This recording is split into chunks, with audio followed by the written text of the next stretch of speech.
Welcome back. This is Girls Only Sports, the Playbook. I am Candace. That is Kay. This is episode 19. We're going to talk about some good stuff this week because, as always, everybody's now talking about women's sports. So follow us everywhere on all social media platforms. Like, comment, subscribe, share, Instagram, YouTube, TikTok. Now that it's back. Right. Very anticlimactic. Right. Be sure to check us out, but we're going to get right into this week's episode. We talked a little bit about it last week, that volleyball has now it was 3 professional teams. Yeah, last week. It was 3 professional teams. Now it's 4.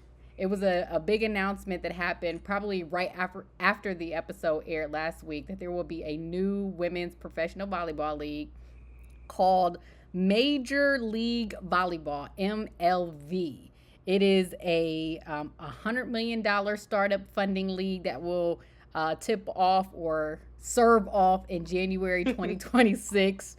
But the interesting case about this team, well, let me say where some of the teams will be. Wisconsin, California, Minnesota, Indiana, Tennessee, Kentucky, Florida, Kansas, Ohio, and Washington. Whichever team is in Ohio is going to be very interesting, because as the world turns in women's sports, the Omaha Supernovas, who won the Professional Volleyball Federation's championship last season, got poached and will be the inaugural team in Major League Volleyball. What do you think? I just have a lot of questions. I have a lot of questions. I'm curious how all of these leagues are very new in their inception, and I'm just curious how they're all going to coexist. Correct. I'm curious where we're getting all these players from. I think it's going to be a very interesting 2026. I'm interested to see if we hope, but I'm interested to see if every league is able to keep their footing and keep the momentum that they have. Clearly the game is growing exponentially to the point that we have 4 leagues here. I'm with you. See. I'm like, there's 4 leagues. So the Professional Volleyball Federation, there's the League One volleyball that just started this year. There's Athletes United that's been around for maybe 2 years, and now Major League Volleyball.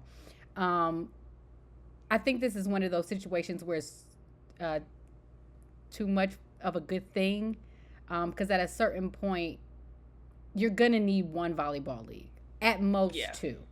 But I think 4 is pushing it, because now where do fans watch? How, which league are we watching? Which teams are we watching? How do you get invested in, you build locally and through your community with these teams? How do you do that when there's 4 leagues? Like, do they have one? You know a little bit. About soccer, that world, right? And it's like, do they have one championship at the end where the champion in each league is the ultimate champion? I just think that would be interesting, but it's just I'm curious to see how it's going to play out. Same. I'm grateful that people are seeing it as an opportunity, and people are willing to invest in women's sports in this way. So I don't want to sound like defeatist or negative about it, but at the same time, we got to keep it real. It's a little bit too much, because once you learn it, we cover the PVF, and now one of the teams, coincidentally the one that won a championship, is now going to be in a whole new league next year. So it just makes things a little complicated. But good luck to that new team. And that, go ahead. For sure. But I was going to say that's very interesting too, and it makes me, I won't say nervous, but curious of what the growth of the PVF is going to be with. Basically, you can call them your top team. They won the first championship, leaving the league after 2 seasons. So it's gonna be interesting. It's gonna be a telling time. 2026 is gonna be interesting. Yeah, our only hope is by the time we come back next week for another episode, there is not another professional women's volleyball league. Right. Now y'all going overboard. Right. But speaking about one of the leagues, this year, the PVF, the Professional Volleyball Federation, they'll have their first All-Star game. It'll be February 22nd in Indianapolis at the Fisher Events Center. We should try to go.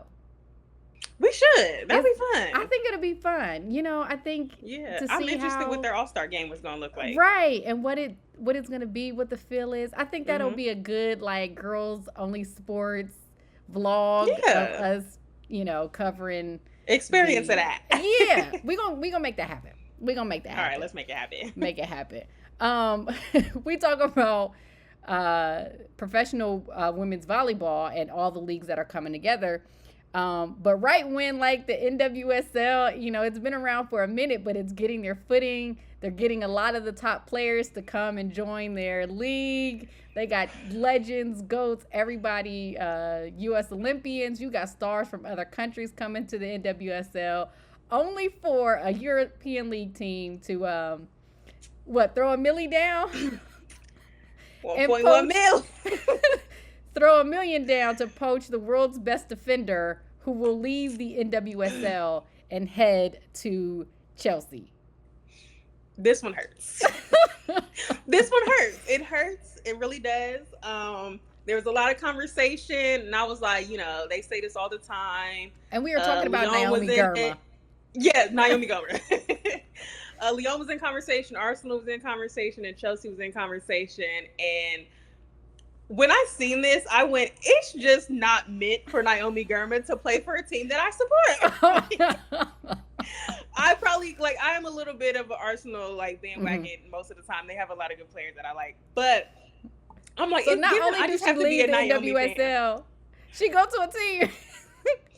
The team that made me, my nemesis that made me not like Emma Hayes. I blame Emma Hayes. You know what? I wouldn't put that too far off, because if there was one super fan, it's Naomi Girma. Right. She's like, listen, this is the best defender I've ever seen. Yeah, Emma is on the Naomi Girma bandwagon. Right. She was probably making that move before she even got there. It said, load up the Brinks truck, and Naomi said, okay. Right. It's a great move for her, though, and everybody knows how competitive the European leagues is, Champions League, things like that. So I'm excited to see how she does over there. Emily Fox went to Arsenal last season. She's been playing amazing. Her game's improved. I know there's nothing but greatness coming from Naomi Girma. I'm happy for her.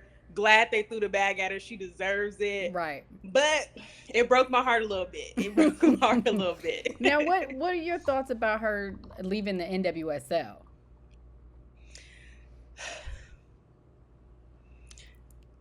It's hard because a lot of people be like, oh, if they want to, advance and be in these conversations, they have to leave the NWSL. I don't think that's necessarily true anymore. I do think in the past, the NWSL did not get the recognition it deserved, but I think the NWSL is on a come up where if you're playing and you're at the top of your game in NWSL, you can get that recognition. I do think her going to Chelsea, especially a team like Chelsea, is only going to put her at the top of everybody's conversation now. So I think it's career-wise, it's good. As a NWSL American, USA girly, I'm like, I hate to see our top talent leaving our leagues and going over to the European leagues. But again, career-wise and how she plays, I think it's going to be a great fit for her. There's a lot of great defenders at Chelsea, as we all know. And listen, it hurts, but ain't nobody turning down $1 million. So I'm glad if anybody got it, it's especially for a defender, that just tells you how great of a player she is. So unfortunately for the rest of the world, she's only going to get better and then spend her time on the U.S. women's national team, which we like. But next week we'll have some more news about the NWSL. Their season schedule release, I believe it's tomorrow. So we'll get a nice little breakdown on some games and matchups that everybody should keep an eye out for. I did see some teams, like we talked about it before, that season is rolling up real quick and they're already in everybody at training camp again. I'm like, the season just ended. It's that time. Moving right along, now we're going to talk a little bit about the WNBA free agency starts today. I know we've kind of enjoyed the break from the W. But the like madness, nice little breather. a nice little breather, but the madness is about to start because this free agency period, I think we're going to look at an entirely new WNBA. It's not going to look the same that it has for the last maybe 3, 4, 5 years. So in the W, there's reserve players, restricted free agents, unrestricted free agents, and also core players. So I'm not going to dig deep down into the details of each of those things, but I will just share that some of the unrestricted free agents of why I say the W is going to look different. Nneka Ogwumike, Tina Charles, EDD, who got cored and decided not to play. She still has some years left. Alicia Clark, Brianna Jones, DeWanna Bonner, BG, Natasha Howard, Tiff Hayes. Like, these are the type of players who are unrestricted free agents that if they decide to go elsewhere can really change the landscape of the league. Outside of the few names that I mentioned, what are some of your and not to mention, like, Jewel Lloyd asked out of Seattle too, so she's not, I don't think she's an unrestricted free agent. But out of those names, who do you see making the biggest impact for a team? Ooh, the biggest impacts. All of them? Right. I'm like, the list is so, like, it's like one of those things, like you said, it's like every 4 to 5 years, we start getting used to this rotation. We start getting used to these teams. And then they're like, oh, no, here's free agency. Right. Everybody's leaving. So it's going to be one of them seasons. I mean, you got to think if somebody, if Stewie goes somewhere. Oh, Stewie's staying at home, yeah. That's the only unrestricted free agent that is not leaving. You're like, she ain't going nowhere. She ain't going nowhere. That one's hard. I think Nneka. Yeah. Nneka could do something.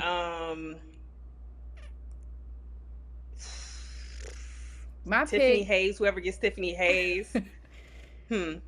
My pick is BG because I just read today that this is the first time she's going to be testing out free agency, which kind of leads me to believe this is DT coming back. Right. But I think BG is probably, my question to you is who would make the biggest impact. But I do think it's her because if she decides to leave Phoenix, any team that grabs her, I think they turn into a contender. But the thing with BG that I'm most interested in is, like, the game has become quicker. It's a lot more guard oriented and or, dominated by these do everything forwards, Asia, Stewie, Nafrisa. So it's going to be, how is BG at this stage of her career going to be able to, like, finesse or mold her game into this WNBA?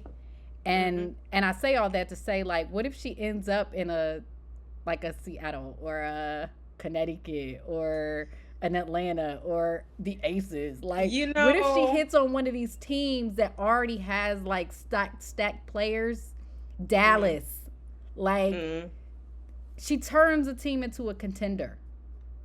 She does, but I'm gonna play devil's advocate. Okay, go ahead. I'm not too worried about BG at this stage of her career. Okay.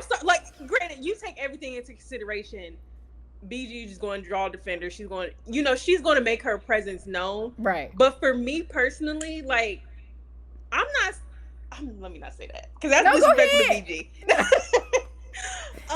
Her resume is solidified. Be honest. No, it definitely is, and like I said, you're still going to have to play to her. Like, you're going to have to respect her game and respect the fact that she's on the court. But she won't be that much of a game changer. I just don't. For me, I don't think so. Just because, like you said, the game is getting so quick. We're gonna talk about Unrivaled in a minute, and I think I just don't think BG. I don't know. I think it will depend on where she goes. Right. Like you said, if she ends up in with the Aces, that's scary because they need another big. They and need like another she don't big. have to do too much. She ain't Like gotta do much. she don't gotta be BG on the Mercury. Right. You know what I mean? Right. So just get a little it'll rebound, a couple of putbacks. Yeah.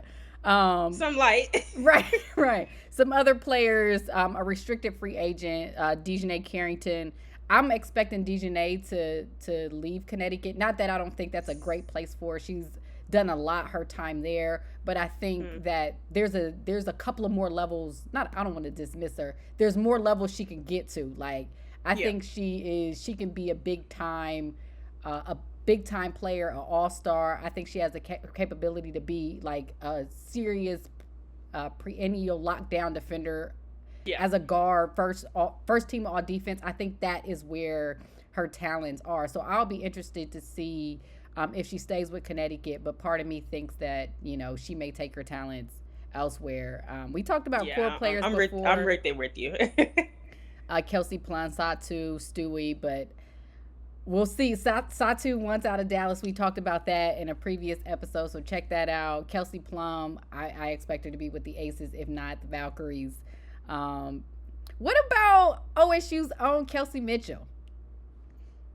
She was cored by the Fever, but what do you think? Does she stay? Does she go? I would want to see her stay, and I would want to see them keep her. The Fever they're just.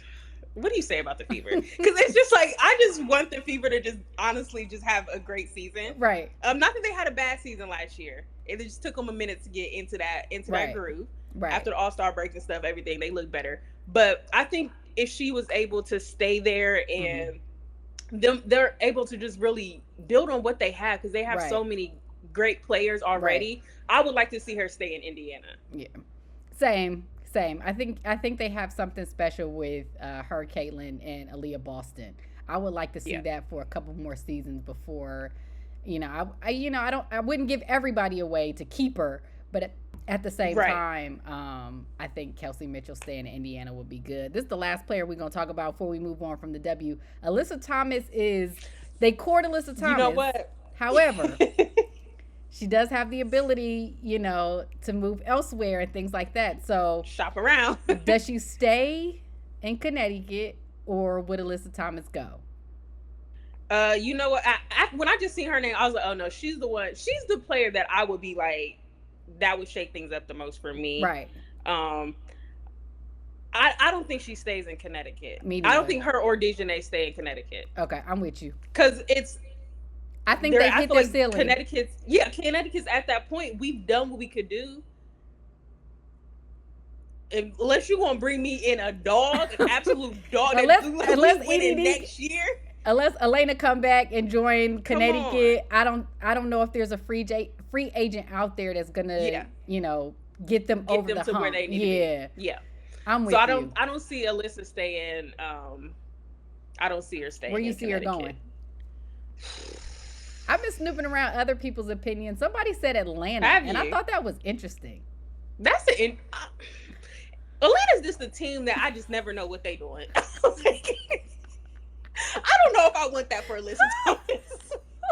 I just never know what's going on. They got a new coach and everything. They may have they need that veteran. Well, they had Tina Charles, and she was trying to do what she can do. You ain't feeling 18 ATL. Okay, we're going to move right along. I'm not feeling 18. We're going to leave that alone. But let's stay in the basketball world. We'll keep this WNBA free agency updates going. But women's college basketball, our OSU, our ladies took a loss.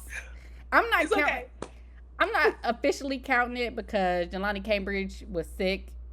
You know what I mean? And she's such a difference maker for the Buckeyes. One, losing your point guard and then losing a point guard like her due to illness, it just changes the complete dynamic of your team. So I don't think I'm like, yeah, they should have pulled it off. Yeah, I'm a homer, but at the same time, I think if she played, sorry, Penn State, we probably would have got y'all by 15, that 20. score would have been a lot different. Yeah. And it was only a 3-point defeat, so. Right, yeah. it would have been a completely different story. But the big game this week, LSU, South Carolina, LSU, one of two undefeated teams currently this season, because our Buckeyes lost. They were the third. Right. They've been undefeated. They play number 2 South Carolina, who only has that one loss. They play in South Carolina. I'm going to put you up. Who you got winning? South Carolina. Yeah, same. No hesitation. I'm going South Carolina. Yeah, same. So the way everybody's hyping up that South Carolina in Oklahoma? Was it Texas? Was it Texas? It was Texas. It was both Texas, of them. and I was like, it was both of them. Even we did it. South Carolina handled them. We did it too. We was like, oh, South Carolina got this did. gauntlet. They play all these ranked teams. They didn't beat these teams by 20, 30. I don't know what South they Carolina did to said Oklahoma. anyway. It was bad. Girl. It was bad. Yeah, I think this is South Carolina's game to win. Yeah. I think it'll be highly competitive because in games like this, the players get juiced, you know what I mean? They get real hype. But the separator always is South Carolina's bench. They just, they bring 42 points off the bench. So so everybody tune into that game. Like I just wanted to live up to the hype so we get a really good one. At least one got to live up to the hype. So I'm hoping for a good game. Just nobody, again, jump over the railing. Please. Yeah. But shout out to keep an eye out for next week's show. We'll have Tanisha Benson, Angie Sater back. We'll cover some Ohio high school girls basketball. There were some big tournaments this weekend, a long weekend. But we'll pick their brains about some of the top players and teams that they've seen and they saw. We'll also pick Benson's brain about what it is putting on an entire tournament. Like, it can't be an easy thing. So I'm a highlight her a little bit so people can understand what she does, and because it was a fantastic event that she put on. But we're going to pick their brains. So stay tuned for next week's episode, which is our Ohio High School Girls preview.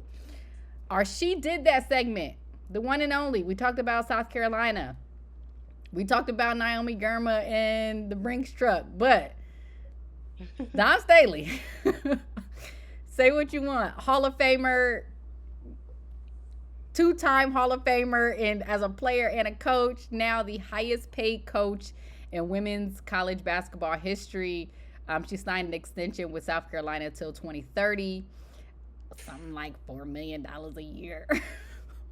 Deserved. Listen. Deserved.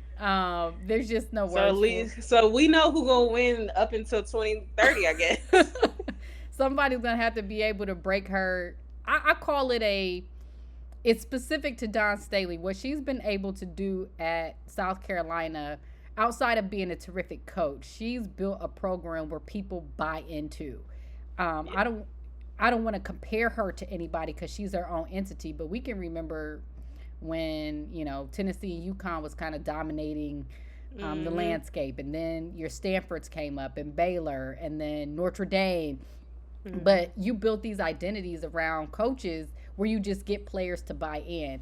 And the thing about Don Staley in this iteration of collegiate sports, and it's probably been said by so many people, is that she's gotten 5-star talents to buy into her program. She tells you you're not going to start. You know what I mean? You have to earn your minutes. And not only that, you got to play defense. You got to grind. You got to get on the floor. And it's like you're playing behind another 5-star talent. You know what I mean? Right.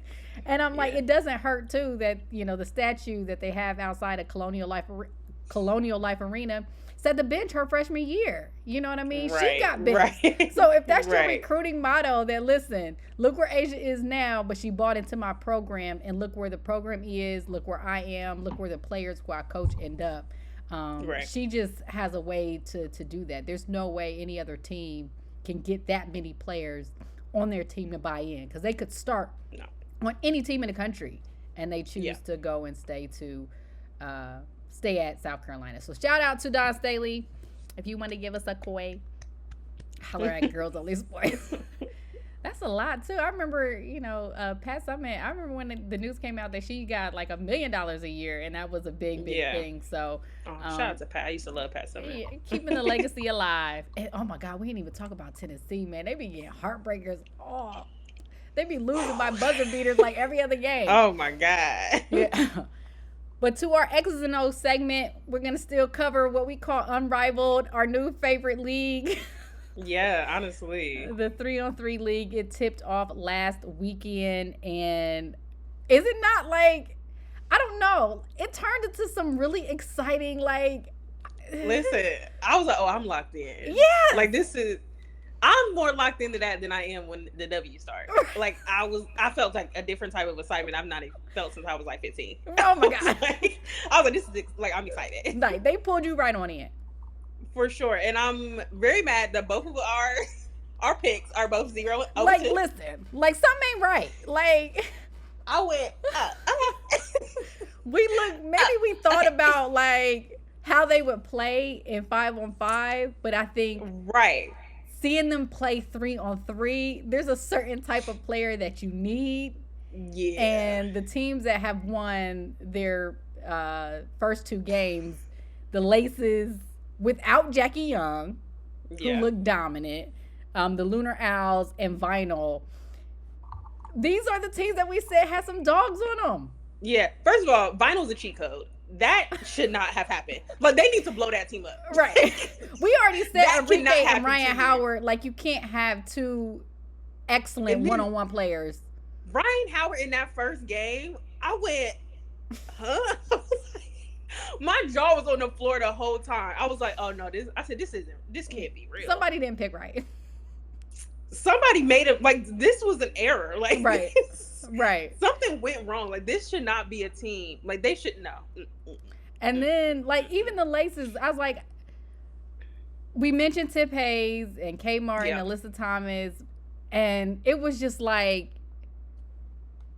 Kayla McBride, like, they got shooters, they got one-on-one players, they got Big Mama down there, Stephanie Dolson, like, and Jackie Young's not even playing, and they just look like, I don't know, they look like a beastie team. I don't know what adjectives to use. Like, right.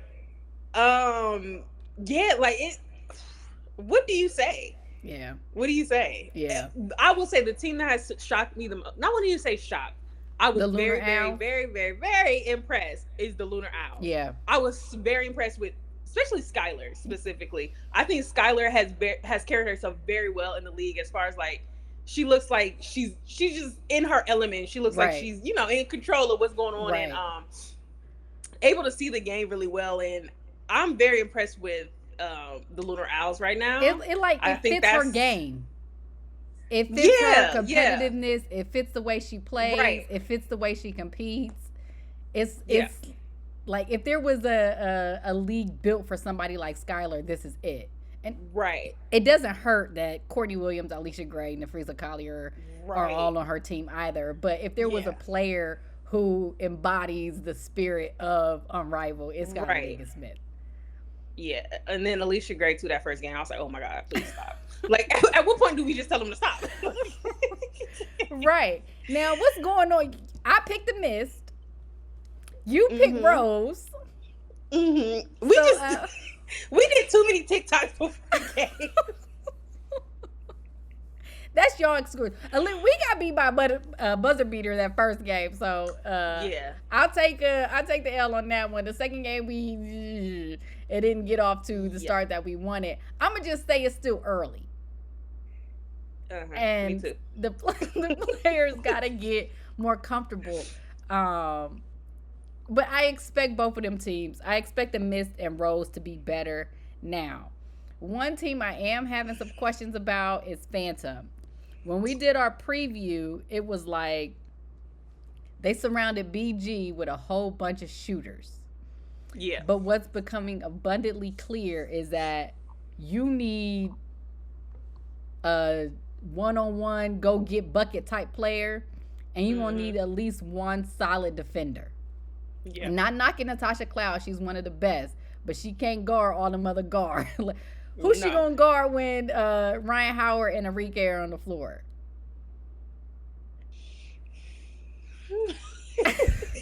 Not you leaving me hanging. I'm a little bit nervous for the Phantom. Why are you nervous? I'm nervous for the Phantom. Oh, I'm nervous for the Phantom too, because I was like, we needed a couple more weeks. Yeah. We needed more time to prepare. Yeah. That's what like you said, Rose and in the Mist, I'm kind of like, it's there. Especially both of them. It was like we got it, but the other team just really got it. They really got it. Phantom, I'm very nervous for them. Yeah. I'm like, something's not clicking. I don't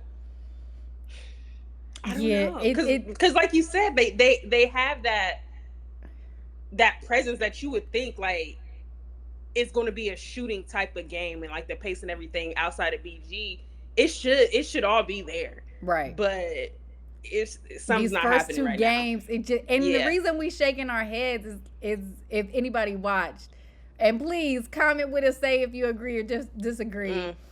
It just did not look good. Like they were trying to compete, and let me stop saying but they were attempting to compete. It just didn't look. It was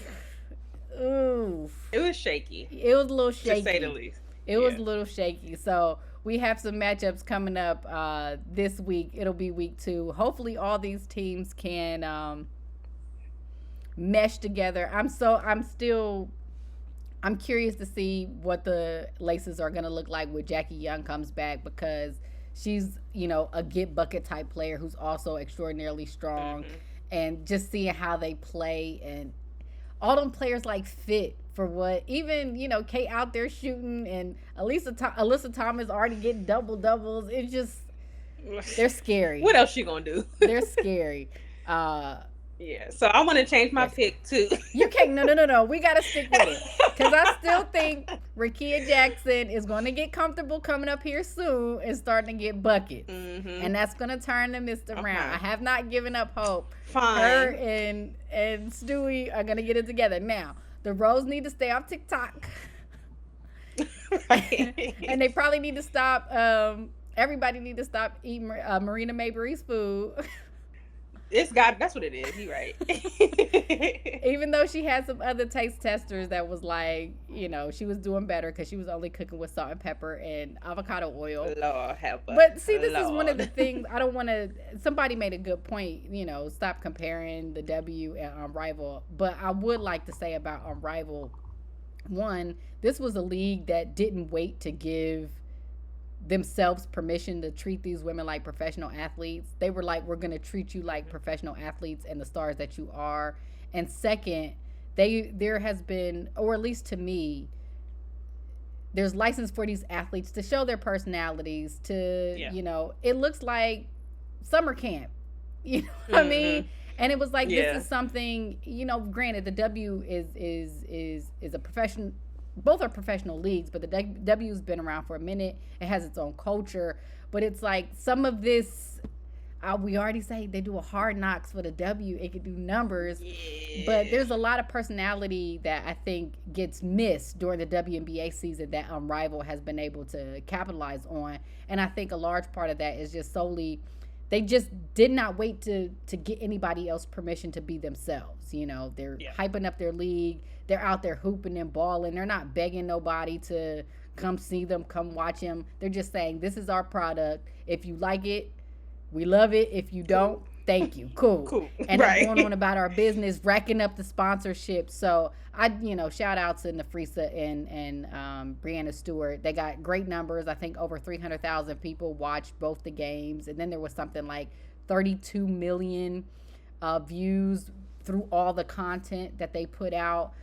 They're doing a phenomenal job, and this first weekend of it was a success, and we hope that they keep it up. So we'll continue to update it.